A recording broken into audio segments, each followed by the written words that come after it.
a sua casa, o lugar onde você estiver, pronto para receber a voz de Deus. Eu acredito que a palavra de Deus pode mudar o nosso coração.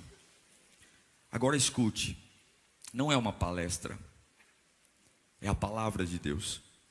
E nós temos que receber a palavra com humildade. Se a palavra me confrontar, aceite o confronto. Se a palavra exigir mudanças, aceite as mudanças. Eu não tenho a mínima noção daquilo que vai chegar ao seu coração, mas reaja à palavra. A palavra liberta, transforma, empodera, tira as escamas dos nossos olhos. Eu amo a palavra de Deus. E se eu estou em pé até hoje, não é porque eu vi anjo, carruagem de fogo, é porque eu tenho uma palavra. É a palavra. Quantos estão em pé por conta da palavra? Nós amamos a palavra de Deus. Abra sua Bíblia comigo, por favor, em Gênesis capítulo 45, verso 15. Gênesis 45, 15. Diz assim a Sagrada Escritura: em seguida, beijou todos os seus irmãos e chorou com eles. Só depois, os seus irmãos conseguiram conversar com ele. Quando se ouviu no palácio do faraó que os irmãos de José haviam chegado, o faraó e todos os seus conselheiros se alegraram. Disse então o faraó a José: diga a seus irmãos que ponham as cargas nos seus animais e voltem para a terra de Canaã. E retornem para cá, trazendo seu pai e suas famílias. Eu lhes darei o melhor da terra do Egito, e vocês poderão desfrutar a fartura desta terra. Mande-os também levar carruagens do Egito, para trazerem as suas mulheres, e os seus filhos e seu pai. Não se preocupem com seus bens, pois o melhor de todo o Egito será de vocês. Assim fizeram os filhos de Israel. E José lhes providenciou carruagens, como o faraó tinha ordenado, e também mantimentos para a viagem. A cada um deu uma muda de roupa, mas a Benjamim deu 300 peças de prata e 5 mudas de roupa. E a seu pai enviou 10 jumentos, carregados com o melhor que havia no Egito, e 10 jumentas carregadas de trigo, pão e outras provisões para a viagem. Depois despediu-se dos seus irmãos, e ao partirem, disse-lhes: não briguem pelo caminho. Assim partiram do Egito e voltaram a seu pai Jacó na terra de Canaã, e lhe deram a notícia: José ainda está vivo. Na verdade, ele é governador de todo o Egito. O coração de Jacó quase parou. Não podia acreditar neles. Mas quando lhe relataram tudo que José lhes dissera, e vendo Jacó seu pai as carruagens que José enviara para buscá-lo, seu espírito reviveu. Israel disse ao Jacó: basta, meu filho José ainda está vivo. Irei vê-lo antes que eu morra. Curve sua cabeça. Senhor, fala conosco nesta noite. Esse povo veio buscar a tua palavra. Eu só não quero atrapalhar a tua voz. Estremece o nosso interior. Dá-nos clareza da tua vontade. Eu preciso te ouvir, Pai. Eu preciso caminhar pela palavra. Ajuda-nos, em nome de Jesus.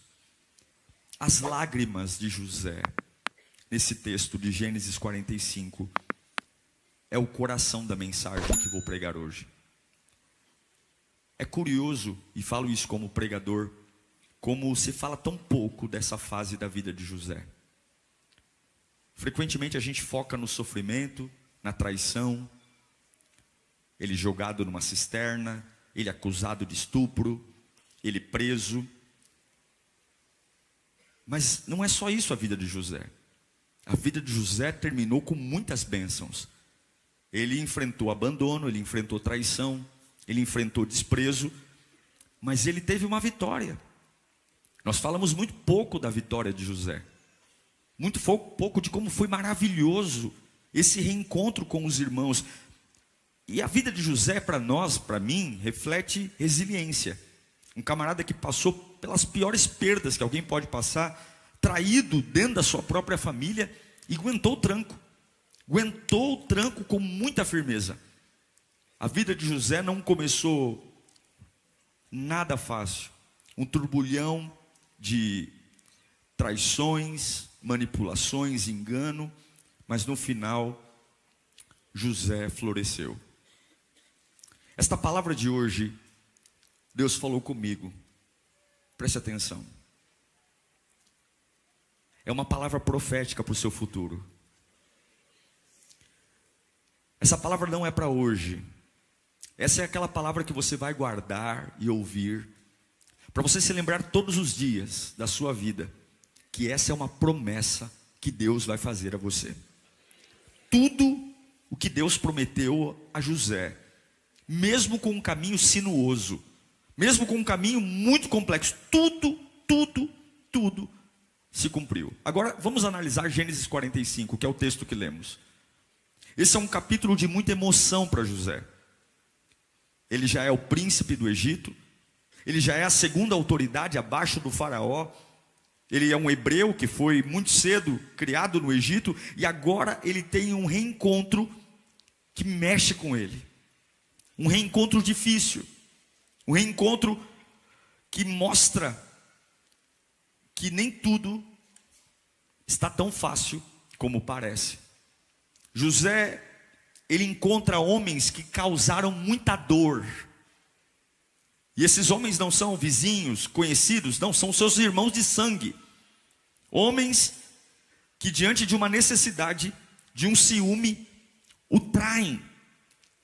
E nesse momento a família de José, em Gênesis 45, está completamente destruída. Eles estão literalmente passando fome. Há uma fome em todo o planeta Terra. E o único lugar do mundo que tem comida é o Egito. Olha como a graça de Deus flui. O caos levando os irmãos traidores a bater na porta do Egito. E por uma coincidência, quem tem a chave do estoque, quem tem a chave do armazém é o José. E o caráter de José é muito diferente daquilo que a gente pode imaginar. José é um camarada diferente. José tem um caráter diferente. Tiraram o manto dele, mas ninguém tirou quem ele é de verdade. Tiraram o convívio com a família, mas ninguém mexeu no caráter dele. É isso que eu admiro muito em José. Mas pastor, o que Deus tem para mim? É que agora o príncipe do Egito, o poderoso príncipe do Egito, ele está chorando. Ele vê seus irmãos e ele reconhece seus irmãos primeiro do que os irmãos o reconhecem. E ele está em lágrimas. E ele está chorando porque há uma reconciliação ali. Há uma família que foi interrompida. Há um sonho que foi dilacerado por uma maldade, por uma traição. E diante daquela traição, revendo os irmãos, ele teria todo o direito de buscar uma vingança. E dizer, seus cachorros, eu vou me vingar. Me peguem uma cisterna aqui no Egito, vazia, e vou jogar vocês lá dentro, para vocês verem como dói cair num buraco. Batam neles, prendam eles. José tinha todas as razões para ser um camarada amargo. Mas em vez disso, surpreendentemente, José escolheu a graça. Isso é incrível. Não é incrível, gente? Quando simplesmente jogam José no poço, a Bíblia não diz que ele chora. Quando arrancam sua túnica, a Bíblia não diz que ele chora. Quando ele é acusado de estupro diante da mulher de Potifar, a Bíblia não menciona que ele chora. Quando ele é preso e ninguém liga para ele, ele não deixa que as suas emoções o dominem. Mas quando ele se depara com os mesmos irmãos que o traíram, a Bíblia diz que o seu coração transbordou. Ele cai em prantos, ele cai em lágrimas. Essa é uma daquelas reações que é difícil de entender, porque nós temos memória. E José tem memórias. Ele tem memórias, você tem memórias. Você sabe como foi chegar até aqui. Você sabe tudo o que aconteceu. Quem faz, esquece. Mas quem passa pelo que os outros fazem, lembra. Quem fala, esquece. Mas quem ouve, lembra. José sabia que aqueles irmãos estavam lá e eles pretendiam mal contra ele. Mas José escolheu elevar-se acima da maldade. Veja, Deus não te chamou para ser igual a todo mundo. E se você quer ser igual a todo mundo, o cristianismo não é para você. O cristianismo nunca vai nivelar você com a massa. O cristianismo sempre vai fazer você ser diferente. Jesus diz: vós sois sal da terra e luz do mundo. O cristianismo nunca vai rebaixar você por baixo. O cristianismo sempre vai jogar você para cima. Sempre vai jogar você para cima. A fé sempre vai levantar. Agora, é humano lembrar da dor. José não tem Alzheimer, não tem amnésia. Ele sabe quem são aqueles 11 que estão na frente dele. Ele sabe. Mas as lágrimas de José não eram lágrimas só de sofrimento, gente. E eu vou mostrar isso para você. Eram lágrimas de uma esperança. A esperança de uma reconciliação. Escute. Deixa essa mensagem entrar no seu coração. Você precisa ouvir isso aqui. Mesmo que as suas feridas sejam profundas, você sempre vai poder escolher a cura. Escuta aqui. Mesmo que a sua trajetória seja conturbada, você sempre vai poder escolher a cura. Mesmo que você esteja aqui debaixo de injustiça, você sempre vai poder escolher a cura. Fala comigo: eu sempre vou poder escolher a cura. José está num dilema, mas eu acredito que Deus pode transformar a traição em bênção. Deus pode transformar. E essa é a beleza do perdão. Essa é a beleza do perdão, da redenção, do triunfo. De um lado nós temos uma batalha entre a raiva e o perdão. De um lado eu tenho a memória e do outro lado a graça. De um lado eu tenho minhas mãos doidas para se encher de sangue, e do outro lado eu tenho uma vontade enorme de entregar ao outro o que Deus me entregou.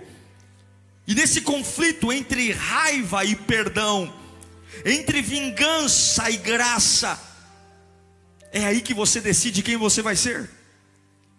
É aí que você decide que altura você vai ser. Eu estou dizendo para você de um homem que tem dinheiro, poder, influência, e ele está diante daqueles que o destruíram ou tentaram destruir. E ao invés de se vingar, ele escolheu chorar. Deus vai trazer uma revolução no seu interior. Deus vai compensar tudo o que você passou ao longo dessa história. Deus conhece você e com você vai ser diferente. E você vai entender muito, porque a sua capacidade de amar vai superar as suas memórias de dor. Eu quero declarar que aquilo que Deus vai derramar na sua vida vai superar aquilo que fizeram com você ao longo do caminho. Eu quero declarar que aquilo que Deus vai despertar nos seus dons e talentos vai te dar uma capacidade superior. Aleluia. Porque o povo, os hebreus, os irmãos de José, estavam famintos por trigo, mas José estava faminto por uma família. Os irmãos de José estavam famintos por dinheiro, mas José estava faminto por convívio familiar. Esse texto de Gênesis 25, de 45 está no meu coração há alguns dias. Ele tem corroído a minha alma, porque não é só sobre o que aconteceu, mas é sobre o porquê aconteceu. O maior desafio de José, quando a gente tem uma perda, olhe para mim, a gente sabe o que acontece. A gente sabe quando alguém nos agride. A gente sabe quando alguém morre na nossa família. A gente sabe quando alguém fala mal da gente. Mas logo depois de saber o que aconteceu, a gente quer encontrar o porquê. Por quê? José sabia que eram os próprios irmãos dele que jogaram ele numa cisterna. Mas o que dói não é ver meu irmão me jogando numa cisterna. O que dói é tentar descobrir por quê. Por que tanta raiva? Por quê? Se você quer vencer, você precisa aprender a lidar com as injustiças. Se você quer ser uma pessoa usada por Deus e que Deus vença as suas batalhas, você vai precisar lidar com as injustiças. O grande desafio é saber que você pode escolher amar. Quem está comigo aí? Esse texto é incrível, porque a força de José estava nisso. O desafio de entender que nós somos complicados.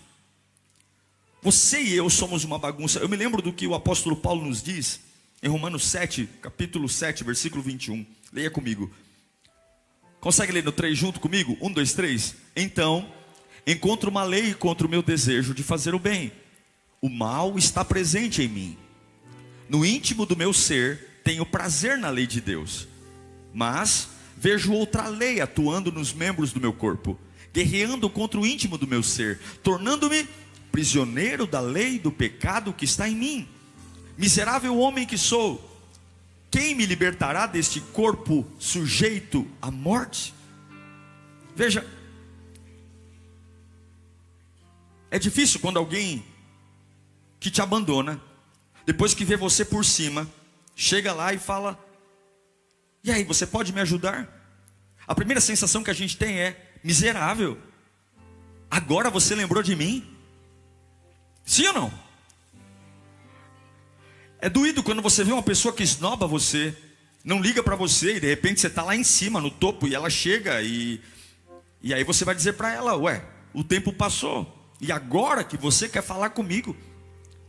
É isso que Paulo está falando. Existe uma lei em nós que não quer adorar a Deus e viver a graça. Existe uma lei em nós que quer de todo jeito se vingar, jogar na cara das pessoas, dizer para elas: está vendo, quando eu estava na pior você me esnobou, então o que você merece é o meu desprezo.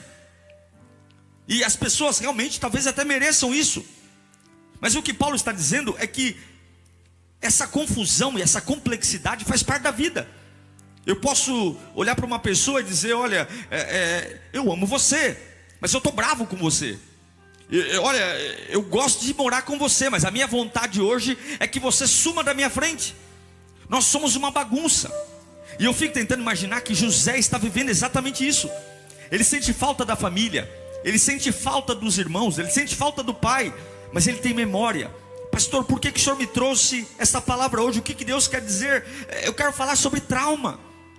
O que está em jogo aqui é o trauma, porque o problema passa, mas o trauma fica. E eu quero declarar que hoje é uma noite de quebra de maldição em nome do Senhor Jesus. Nós não vamos andar babando, não vamos andar tomando remédio, nós não vamos ficar andando em conflito. Se o Espírito nos libertar, verdadeiramente seremos livres. Eu quero dizer uma coisa: José está na frente de homens que conspiraram contra ele, homens que tramaram a sua morte, homens que jogaram ele no poço. Ele com certeza, quando teve nu, quando teve fome, sozinho, ninguém estava por ele. E agora tudo que se apresenta a ele é um trauma pipocando. Alguns vão dizer: olha, você é um sonhador, mas olha quem tentou fazer com o seu sonho. Escute aqui, nesta noite, esta palavra vai trazer uma nova perspectiva da sua trajetória. Essa palavra vai trazer um canhão de luz na sua vida. Você vai entender que em todos os porquês Deus estava. Eu quero declarar que você vai voltar a dormir esta noite. Tudo que está mal resolvido na tua vida, tudo que você olha para si mesmo e diz: eu não aceito, eu tenho um trauma, Deus hoje vai descortinar o trauma e vai mostrar que Ele sempre esteve presente na tua vida. O diabo nunca controlou nada, o diabo nunca foi senhor de nada. O amor de Deus estava lá. E eu quero dizer hoje com toda a minha força: Deus estava lá quando José caiu no buraco, Deus estava lá quando José foi acusado de estupro, Deus estava lá quando ele foi preso, e Deus também estava lá quando ele sentou no governo do Egito. Eu não sei para quem eu estou pregando, mas Satanás sabe que Deus te deu um sonho, e o ódio do diabo em relação ao sonho que Deus te deu faz parte do show. Deus manda dizer: calma, que hoje eu vou revelar o porquê de todas as coisas. José foi parar numa prisão, José foi acusado de estupro, José foi jogado num poço porque ele era um sonhador. E você tem que entender que sonhos mexem no sobrenatural. Sonhos mexem com demônios. Sonhos, quando você não é ninguém, quando você vive uma vida apenas no presente, você não incomoda ninguém. Mas quando você é um sonhador, quando você tem a capacidade de olhar para o futuro e ver o futuro, e não importa quanto tem no bolso, não importa quanto tem na conta bancária, não importa se tem uma rede de amigos, mas você tem uma visão, você tem uma revelação. Deus falou algo para você, você não sabe como, mas você sabe que é real. Você não sabe como chegar lá, mas você sabe que vai acontecer. E não dá para explicar, não dá para pôr na lousa, não dá para colocar no livro. Você só é movido por isso. Você se move, você acorda pensando nisso, você dorme pensando nisso. E o que fazem com você? Jogam você no poço. José foi jogado no poço. E eu pergunto para você: quando você tem um sonho e o problema chega, o que você faz com o sonho? O que acontece quando o seu sonho sofre um atraso? O que acontece quando Deus coloca uma revelação no seu coração e a revelação fica por anos interrompida? O que acontece quando os seus sonhos são atingidos por traidores? Pessoas que você tinha muita confiança neles, mas de repente eles viram o jeito, o perfil. O que acontece com os seus sonhos quando aqueles que disseram que estariam com você vão embora? Quando aqueles que disseram que iriam te apoiar financeiramente fecham as portas? O que acontece com o seu sonho quando a sua equipe dos sonhos, o seu Green Team, ele simplesmente foge? O que acontece quando você está sozinho? O inimigo quer matar seu sonho. O ódio do inimigo era porque José tinha uma capa? Não. O ódio do inimigo com José era porque ele era o queridinho de Jacó? Não. É porque José, dos 12, era o único que sonhava. O sonho é poderoso. O sonho te faz andar com os olhos fechados. O sonho alimenta você de um jeito que ninguém alimenta. O sonho faz uma pessoa na sarjeta levantar-se. O que fez o filho pródigo sair do chiqueiro? Levantar-me-ei e voltarei para a casa do meu pai, e serei como os empregados da sua casa. Ele está sujo, ele fede a porco, ele fede a lavagem, mas o sonho diz: levantar-me-ei. É o poder da fé. É por isso que nós estamos aqui. É isso que fez você estar sentado aqui. É o poder. E nada disso, se José não tivesse um sonho, nada disso teria acontecido. Nada disso. Os seus irmãos, eles estavam ali usados pelo inimigo, ou usados por Deus, sei lá por quem, mas eles estavam ali porque tramando, porque é um sonho. Cada pessoa que está aqui nesse culto hoje, seja na sua família, na sua profissão, você teve ataques e coisas difíceis de explicar. Tudo porque você ousou furar uma bolha. Tudo porque você ousou ir mais longe que seus pais. Tudo porque você ousou falar de um assunto que era impossível. E agora você está numa situação como José. Eu amo você, mas eu odeio você. Eu amo você, mas você me irrita. Eu amo você, mas eu me lembro do que você fez comigo. Eu até quero uma reaproximação com você, mas é difícil me aproximar depois de tudo que aconteceu. Deus vai colocar você nesse ano ainda numa situação conflituosa. E é aqui que a gente começa a entender que quando as emoções nos bombardeiam de todos os lados, o amor tem que ser mais forte que a memória, e o sonho tem que ser mais forte que a memória. Você não pode deixar suas memórias serem maiores do que os sonhos que Deus tem para você. Você não pode. Você não pode deixar as memórias. Eu sei que todos aqui têm memórias. Memórias de dias que não foram legais, memórias de dias ruins. E quando eu olho para esse texto, eu percebo que aqui há uma família com fome de comida, mas José com fome de família. Há uma família com fome de trigo e José com fome por eles. José estava ali e de repente eu percebo o que fez José chorar. O que fez esse camarada chorar? Ele não é um qualquer um, ele é um príncipe, ele é um nobre, ele é um camarada de alta patente. O que fez esse camarada chorar? Que até nos corredores do palácio se ouvia ele soluçando. Eu já preguei esse texto muitas vezes e preguei errado, porque eu sempre foquei esse choro no sofrimento que José teve, e está errado. Esse choro não é um choro de um camarada que está sofrendo e quando vê os seus irmãos está... Não é isso. Eu sei que esses irmãos o jogaram no poço. Eu sei que esses irmãos contribuíram para ele parar na casa do Potifar e ser acusado de estupro. Eu sei que esses irmãos foram os demônios da vida dele. Mas José não está chorando pelo o que os irmãos fizeram.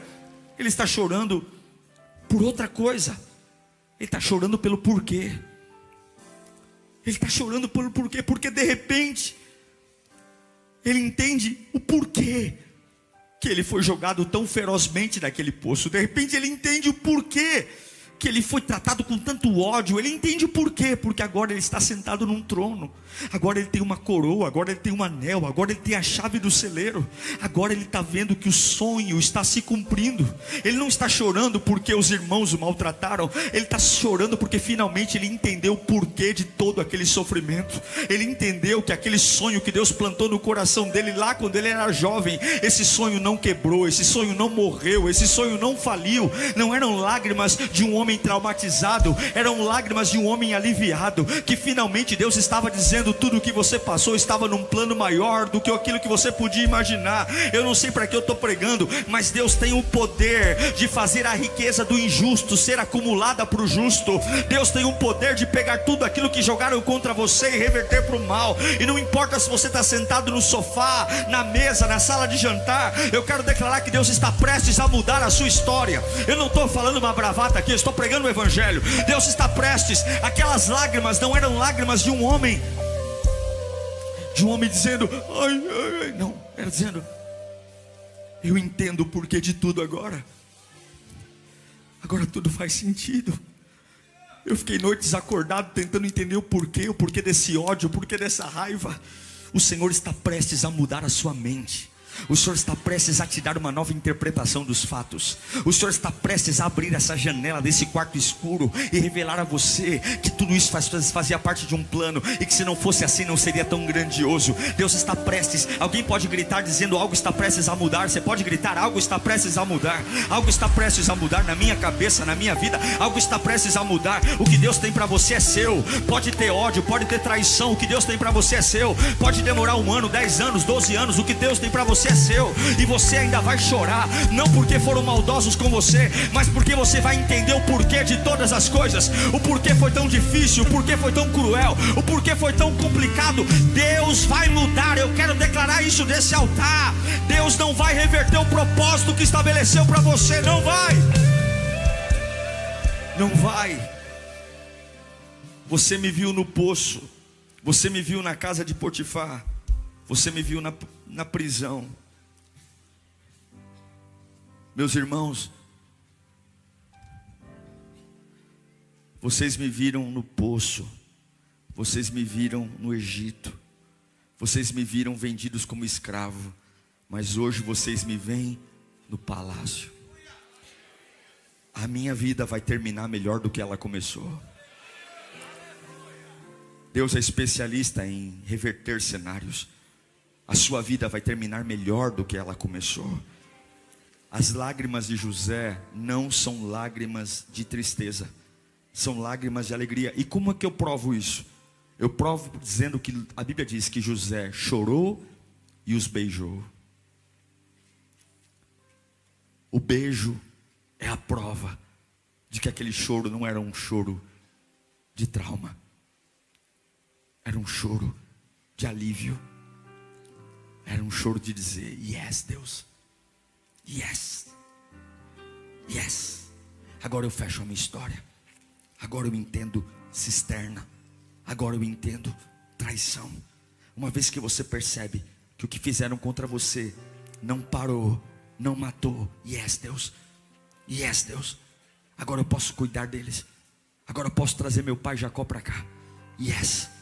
Agora eu entendi o porquê de todas as coisas. Agora eu consigo liberar a graça e não a vingança. Yes, Deus. Agora eu consigo, ao invés de sujar minhas mãos com sangue, eu posso abençoá-los com trigo, com prata. Yes, Deus. Yes. Yes, eu não sou uma vítima. Yes, Deus, eu não sou um coitado. Yes, é o propósito. Eu não sou um qualquer. Yes, não é o que parece, é o que sai da boca de Deus. José era o filho amado do Jacó, e a família significava tudo naquele tempo. E Deus preservou a vida do Jacó. Deus não deixou Jacó morrer, porque Jacó ainda ia ver José. Eu quero dizer que Deus ainda está segurando algumas pessoas vivas, porque elas ainda vão contemplar o que Deus vai fazer na sua vida. E Deus falou: Jacó, você não morre porque antes de morrer, você vai entender que esse filho que você achou que está morto, não está morto não. E quando você estava aqui chorando, eu estava trabalhando no Zé, eu estava fortalecendo o Zé.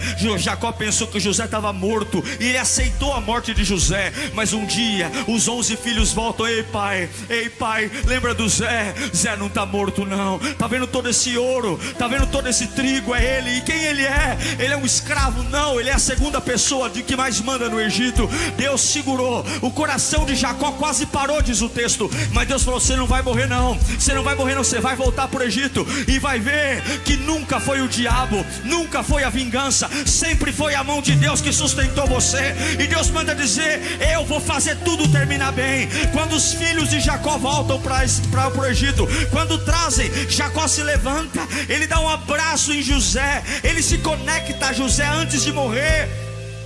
Porque Deus tinha dito que ele não iria sair deste mundo sem ver as promessas sendo cumpridas. Deus tem essas lágrimas para você. Não importa se o médico disse que já era, não importa se o advogado falou fecha as portas, Deus vai te manter vivo para mostrar que sonhos são reais. Deus vai te manter vivo para mostrar que Ele cumpre as promessas que diz. Ainda que a matemática e a probabilidade diga não, Deus vai te manter vivo para que você tenha o choro da vitória. Aquele choro que vai lavar sua alma e dizer: eu sabia o que fizeram, mas nunca entendi o porquê. Vai ter as lágrimas da resposta do porquê. Porque foi mais difícil na infância, porque foi mais difícil no ministério, porque foi mais difícil na empresa, porque que as outras pessoas, os seus concorrentes, faziam tudo com toda tranquilidade. Por quê? Porque todo o conflito estava lá porque Deus te deu um sonho maior. Nunca foi sobre azar, sempre foi sobre um sonho. Um sonho que ia abençoar gerações. E quando eles se prostram diante de José como príncipe do Egito, Deus lhes lembrou que apesar das risadas que ele ouviu dos irmãos, da traição, Deus foi fiel com ele. Deus manteve Jacó vivo. Eu quero dizer de novo aqui, há pessoas que só estão vivas hoje porque Deus tem lhes poupado, porque elas precisam ver o que Deus vai fazer na sua vida. Há pessoas que precisam ver o testemunho se concretizar, e é por isso que está lá e não morre, porque Deus está dizendo: você vai ficar aí amostradinho até o dia que eu levantar o José. Eu encerro dizendo que talvez houveram muitos retrocessos na sua vida, muitas situações difíceis, mentiras, mas não esqueça, o que Deus falou vai se cumprir. Um dia uma pessoa falou para mim assim: você tem noção do que aconteceu na Lírio nesse curto espaço de tempo? Eu disse sim. Por quê? Porque Deus me disse. Eu não sabia como ia ser, mas eu sei que Deus não mente. Deus não é como a gente, que muda de ideia, muda de opinião. E Deus manda dizer a você: está perto, está vindo as lágrimas da vitória, as lágrimas que vão curar os traumas. Porque quando você entende o porquê, você não sofre mais. Quando você entende o porquê, você abraça. Quando você entende o porquê, você abre mão da vingança. Quando você entende o porquê, você vê que tudo foi feito para chegar exatamente nesse dia, você no palácio, dando de comer para aqueles que tentaram te matar. E você olha para ele dizendo: não fiquem constrangidos, Deus usou vocês para que hoje eu estivesse aqui nesse palácio. Deus usou vocês, Deus usou vocês. Eu vou cuidar de vocês, eu vou alimentar vocês. Deus vai te levar a este lugar, Deus vai te levar. Que o louvor volte para os seus lábios hoje, que a alegria volte para os seus lábios hoje, que você volte a cantarolar pelo corredor da casa, que você volte a aumentar o volume do rádio no carro e voltar a cantar, que você volte a falar em mistérios com Deus, que você volte a se preparar para essas lágrimas, porque se não fosse essa estação, se não fosse essas dificuldades, o sonho não teria chegado até aqui. Deus usou o inimigo para colocar seu sonho para fora. Deus usou o inimigo para colocar o seu sonho de uma forma real. Deus usou. E agora o que eu acho lindo para encerrar: quando Deus honrar você, não minta, seja quem você é. José estava vestido como egípcio, com maquiagem de egípcio, chapéu de egípcio, mas quando ele conheceu os irmãos, ele só foi o Zé. No final, quando Deus se manifestar em você, seja você, não tente ser outra pessoa, seja você. Agradeça a Deus por ter te trazido sem nenhum traço de raiva, ódio, amargura, sem nenhuma mentalidade de vítima, apenas acreditando que tudo vai se encaixar. Feche os seus olhos. Deus está movendo peças, Deus está trabalhando no seu interior, e Deus manda eu dizer a você: seja grato.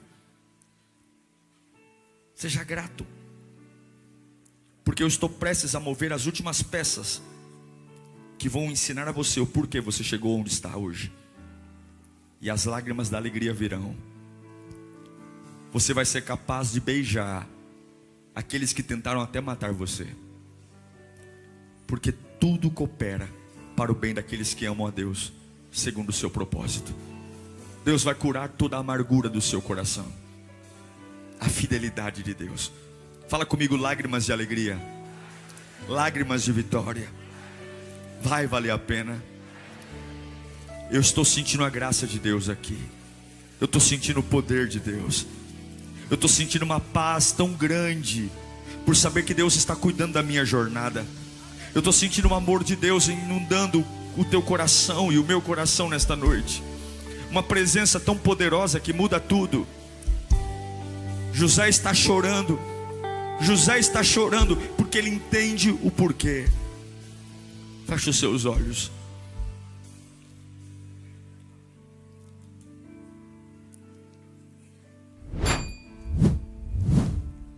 O coração, o teu coração hoje, Deus vai tocar. Deus vai fazer você compreender algumas coisas nesta noite. Eu sinto a unção de Deus aqui.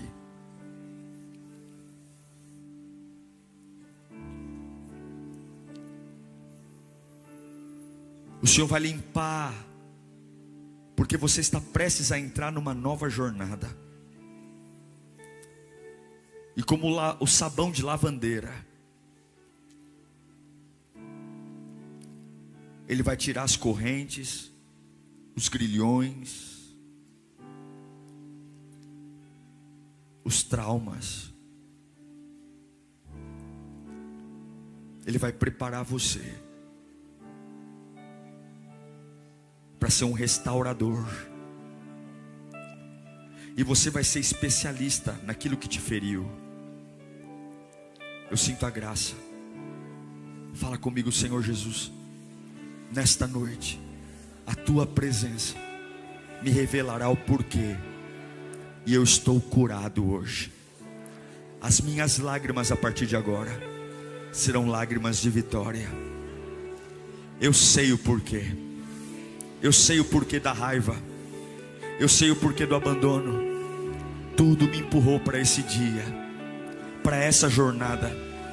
E eu digo a você, Satanás, saia da minha cabeça, saia do meu coração, saia do meu caminho.